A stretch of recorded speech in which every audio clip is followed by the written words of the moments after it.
অনুরাগের ছোঁয়া ধারাবাহিকের পর্বতে তোমরা দেখতে পাবে পাগল ভেবে সবাই যখন রূপাকে তাড়ায় তখন সুদীপা গিয়ে লোকজনদেরকে আটকায়। রূপাকে বলে, আপনি এখানে বসুন, পুজো শেষ হলে আমি আপনাকে প্রসাদ দেব।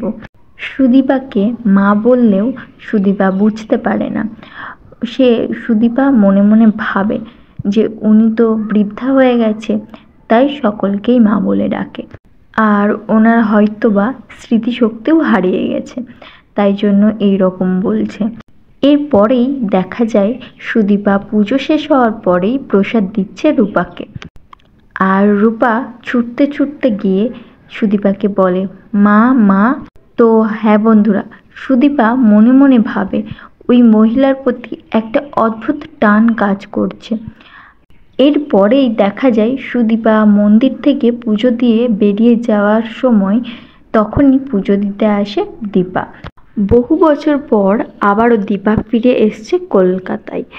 তো হ্যাঁ বন্ধুরা, তোমরা এই এপিসোড অবশ্যই দেখতে পাবে। পুজো দিতে যাওয়ার সময় দীপা আর সুদীপার ধাক্কা লাগে।